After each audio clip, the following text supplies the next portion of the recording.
Selamat siang, Bapak-Bapak. Selamat siang, Bung Refli dan juga Bung Rifai.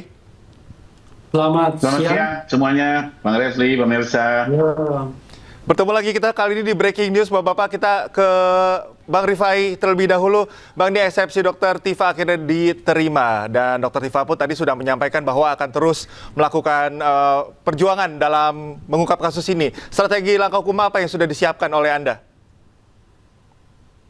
Ya, pertama kami mengapresiasi putusan SELA dari PN Jakarta Timur yang menyatakan dakwaan batal demi hukum dengan pertimbangan bahwa terjadinya penggunaan delik yang sama, tapi menggunakan KUHP lama maupun KUHP baru, sehingga dikesankan terjadi ambiguitas. Menurut saya ini sesuatu yang baik ya, sebagai bentuk koreksi agar dakwaan dapat kembali disempurnakan. Karena nanti kan setelah ini diperbaiki, diajukan kembali ke sidang, tentunya justru dakwaan akan lebih sempurna untuk menjadi acuan persidangan berikutnya. Jadi buat saya ini sesuatu yang baik saja sebagai check and balances ya. Dan inilah proses hukum yang dinamis yang baik. Jadi menurut saya ini sesuatu yang baik. Nah, tinggal kita tunggu berapa lama jaksa akan segera memperbaiki itu dan mengajukannya kembali ke persidangan. Demikian. Oke, Bang Refli, ini sebagai suatu sinyalemen yang baik dikatakan seperti itu ya untuk memperbaiki dakwaan, tapi juga tadi disinggung ada sedikit ambiguitas. Tanggapan Anda seperti apa, Bung Refli? ya, pertama saya klarifikasi ya, kalau untuk persidangan saya bersidang di Mas Roy ya. Iya, Tapi oke. kalau non sidang saya masih memiliki kuasa hukum dari Dr. Tifa atas nama Troya ya. Jadi Tifa Roy's Advocates. Tapi untuk sidang saya ke Mas Roy. Jadi itu klarifikasinya. Oke. Nah, yang kedua adalah begini, kalau saya kan baru saja mendengarkan lagi, sesungguhnya satu-satunya upaya yang bisa diberikan kepada jaksa penuntut umum itu hanya perlawanan berdasarkan pasal 206. Karena kalau itu perbaikan satu kali, itu tidak dipertimbangkan. Karena pasal 75 yang disebut itu hanya ayat 2 dan ayat 3. Tidak ayat yang dikatakan rekan Rifai tadi, yaitu ayat 4-nya. Jadi ini saya sure ya soal ini. Jadi yang diberikan upayanya itu hanya perlawanan. Jadi perlawanan itu ke pengadilan tinggi dan nanti kita lihat apakah pengadilan tinggi kemudian menerima mengabulkan perlawanan dari pihak jaksa penuntut umum atau tidak. Itu satu. Yang kedua, kalau kita perhatikan secara cermat ya, ini tidak hanya karena ketidakkonsistenan berlakunya dua rezim KUHP, yaitu antara pasal 433 dan 310. 433 KUHP yang lama, yang baru, dan 310 KUHP yang lama. Tidak hanya begitu, yang dikatakan oleh hakim dalam pertimbangannya itu dia bicara tentang terpenuhinya unsur-unsur untuk kemudian sebuah tindak pidana dan kemudian menggunakan pasal apa. Dia mengatakan begini, bahwa yang namanya tindak pidana itu bisa saja kemudian menggunakan pasal apapun ya, beberapa pasal dikombinasikan dan kemudian tergantung pada jaksa untuk menggunakan pasal apa. Tetapi one thing for sure, harus jelas dalam membuat dakwaan itu. Jelas tempus delictinya, jelas locus delictinya, jelas unsur-unsurnya. Nah, sebenarnya hakim ini merujuk pada pasal 32 ayat 1 dan pasal 35 walaupun dia tidak sebutkan. Karena kalau kita bicara keterpenuhan unsur, itulah yang paling bermasalah. Jadi satu yang kami pahami adalah terhadap dakwaan ini tidak bisa lagi diperbaiki karena sudah dinyatakan batal demi hukum dan tidak diberikan kesempatan oleh hakim dalam amar putusannya untuk menggunakan mekanisme pasal 75 ayat 4 KUHP, tetapi yang diberikan adalah mekanisme pasal 206 KUHP, yaitu perlawanan. Jadi kita tunggu saja nanti apakah kemudian jaksa penuntut umum akan melakukan perlawanan atau tidak. Kalau saya sih, kami berharapnya tidak melakukan perlawanan, sehingga case close untuk Dr. Tifa begitu. Oke. Bang Rifai, bagaimana kalau untuk dakwaan ini yang tadi disampaikan oleh Bung Refli, kalau Anda mendengarkan, apakah memang akan menyempurnakan dakwaan, apakah nanti akan dibuat dakwaan baru untuk kasus ini?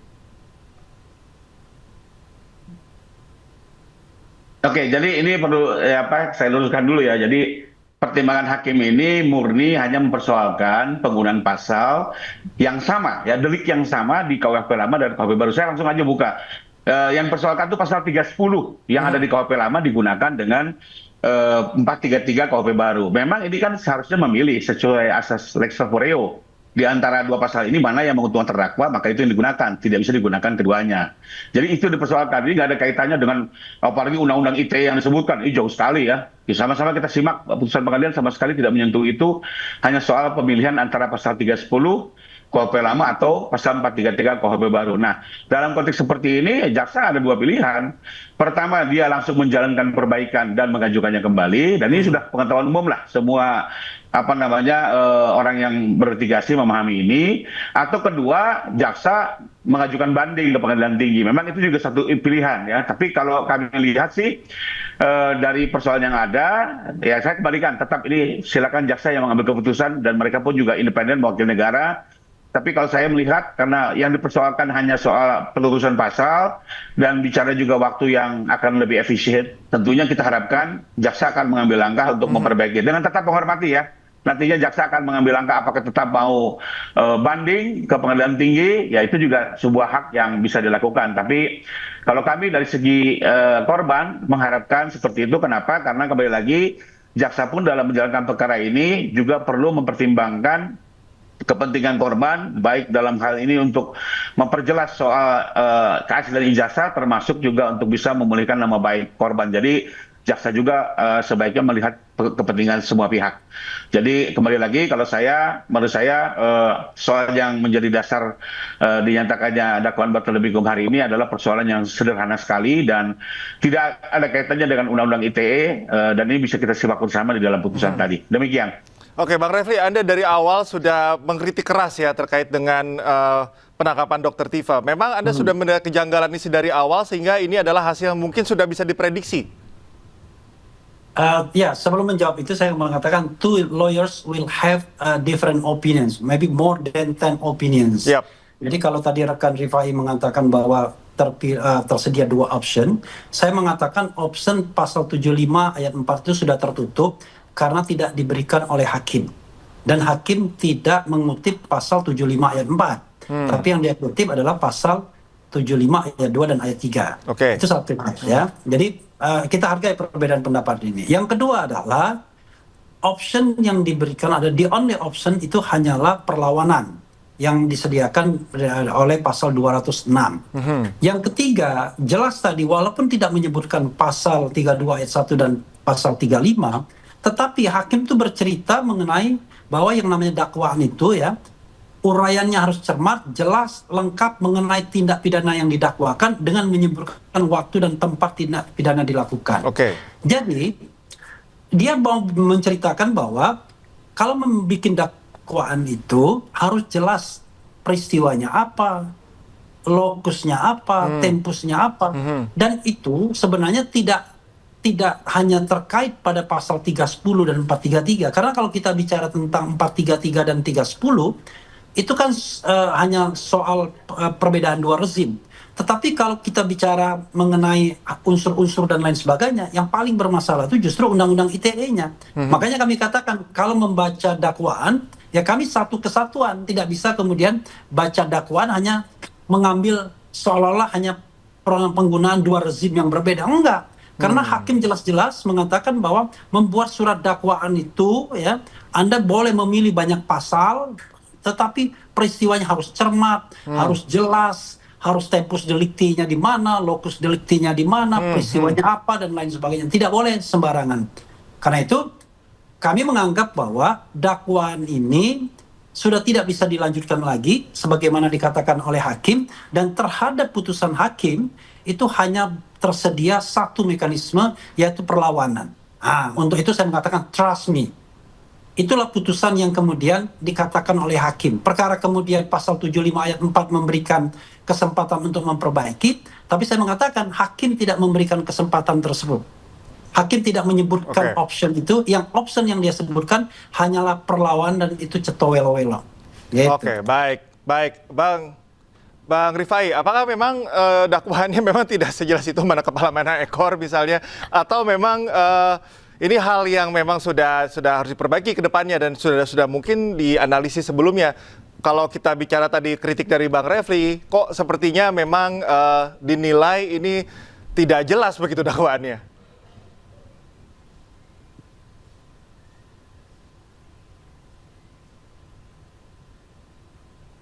Halo, ke saya pertanyaannya. Halo? Halo, Bang Rifai, bisa mendengar suara saya? Ke saya? Oke, sorry. Oke, Ya, tadi kritik kembali- dari Bang Refli adalah dakwaan yang oke, memang saya paham. terlalu abstrak. Kalau saya boleh generalisir seperti itu. Deliktinya, lokus deliktinya, dan juga tanggalnya, dan juga berbagai detail-detail dalam dakwaan ini tidak jelas, sehingga memang wajar saja jika ditolak. Apakah memang hal itu sudah diketahui oleh kuasa hukum sebelumnya? Enggak, yang disampaikan Bang Refli ini pengetahuan umum dan tidak pernah ada dalam putusan tadi. Mari kita simak saja lah langsung putusannya. Saya kan dengan beliau tadi sama-sama di ruang sidang mendengarkan langsung, bahkan saya mencatat di handphone ya. Jadi hakim itu menjelaskan baru secara mendengarkan umum lagi, bahwa rekan Rifai. Kira-kira dakwaan 2 itu menit memang yang lalu. Sebentar, Bang Refli. harus ada apa namanya tempus, lokus, itu hal biasa, itu hal umum. Tapi kalau kita betul perhatikan, yang jadi persoalan hakim hanya jelas tadi penggunaan pasal 310 dan pasal 433 diatur dalam sebuah dakwaan alternatif. Itu memang ya apa, dengan menghargai juga pekerjaan yang sudah dilakukan jaksa, memang itu sesuatu yang bisa menimbulkan ambiguitas, dan memang itu tinggal diperbaiki saja. Sebenarnya kalau mau simpel gitu ya, dirubah saja pasalnya, perbaiki, besok daftarkan lagi, nggak ada masalah gitu. Tapi ya kembali Nah, kita lagi, lihat kalau nanti, ini ditafsirkan apakah memang secara begitu? berlebihan, ya itu silakan aja. Ya. Oke, Mari kita oke. lihat juga, dan perlu dicatat ya, kepentingan korban juga harus juga diperhatikan. Ya, tidak bisa juga ini perkara diselesaikan apa namanya hanya dengan sebuah pertimbangan jaksa. Jaksa juga harus juga mendengar kepentingan korban, karena bagaimanapun juga hari ini jaksa selain mewakili negara juga merepresentasi kepentingan korban yang ingin juga, termasuk juga masyarakat pada umumnya ya, menginginkan soal ijazah ini juga terang benderang, clear. Ya, apakah asli atau sebaliknya, termasuk juga bagaimana dengan nama baik Pak Jokowi yang sudah apa namanya begitu terkoyak akibat peristiwa tuduhan ijazah Oke. palsu ini. Oke, Bang Refli, yang ada titik beratkan tadi ternyata dinilai masalah biasa saja, itu normal-normal saja, sehingga tidak Ya, berpengaruh nanti kita terhadap dakwaan buktikan. awalnya. Bagaimana, Ya kan? Bu Refli? Pertama ya, kita akan buktikan nanti apakah memang akan ada perbaikan dakwaan atau tidak. Kalau saya mengatakan tidak tersedia perbaikan dakwaan tersebut karena tidak diperintahkan oleh hakim. Yang diperintahkan oleh hakim sebagai sebuah option itu adalah perlawanan. Silakan melawan, tetapi dakwaan tidak bisa lagi berubah, tidak bisa lagi diperbaiki. Oke. Ya, itu satu. Yang kedua adalah kalau soal misalnya to show ya kan bahwa ini adalah ijazahnya asli dan lain sebagainya, saya kira terlalu banyak forum, ya kan? Roy Suryo sudah mengajarkan kepada kita, ya, Hakim Arsul Sani sudah mengajarkan kepada kita bagaimana to convince people mengenai keaslian ijazah. Gampang, bahwa tunjukkan, selesai.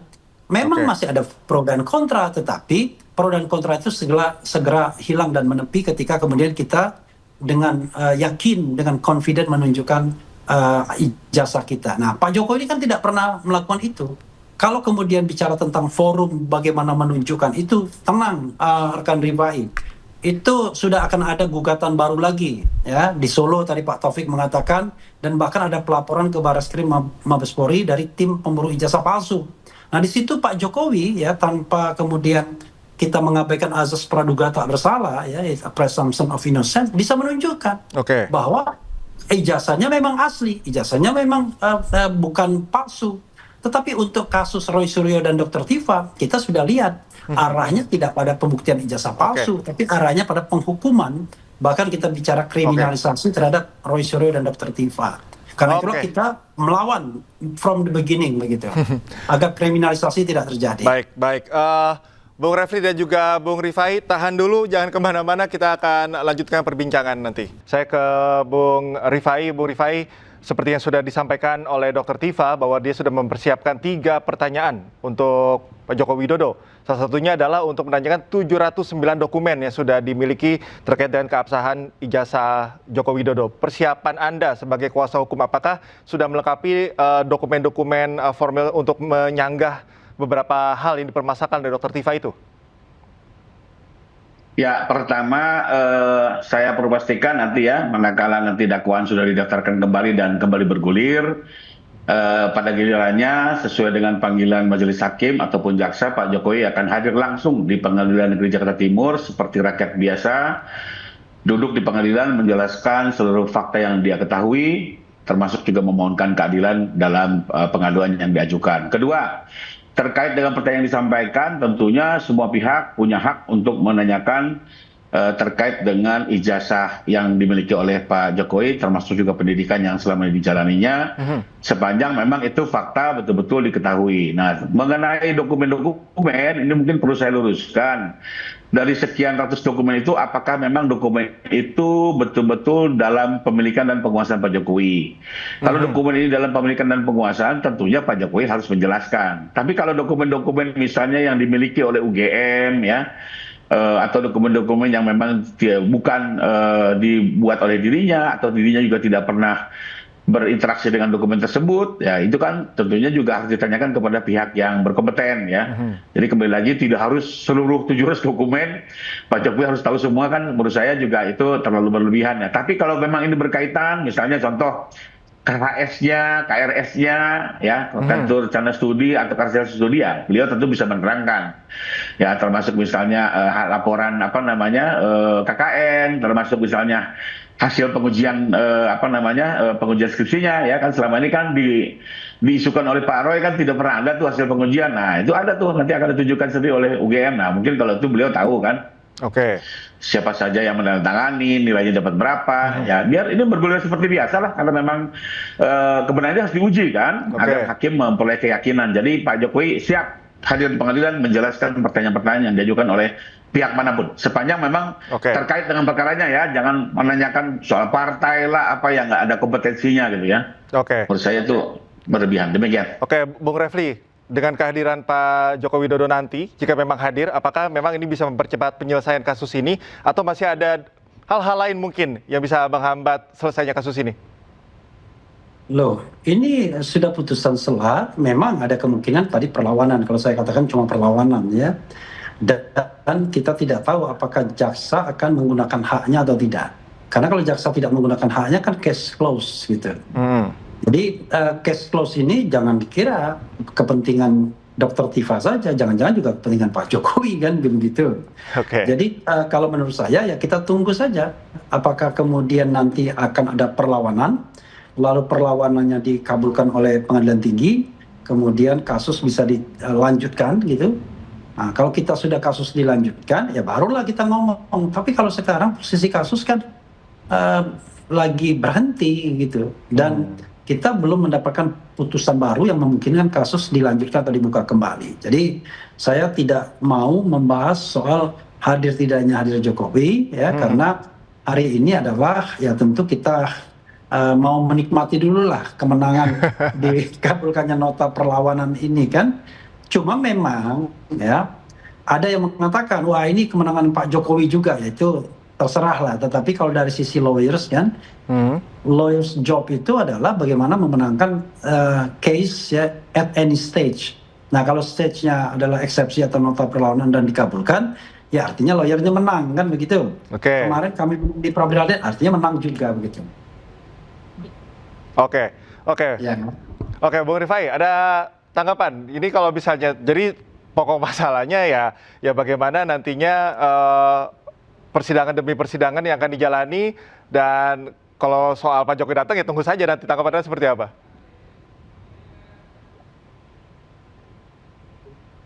Bang Rifai? Ya kembali lagi, kalau kami sih meyakini ya bahwa perkara ini tetap akan bergulir, ya. Karena bagaimanapun juga selain kepentingan Pak Jokowi sebagai korban, juga masyarakat juga kan ingin mengetahui betul terkait ijazah ini seperti apa. Dan memang dalam konteks terjadinya perbedaan pendapat ini, maka di negara hukum ya peradilanlah yang memiliki tugas untuk menuntaskannya dan memberikan kepastian, ya.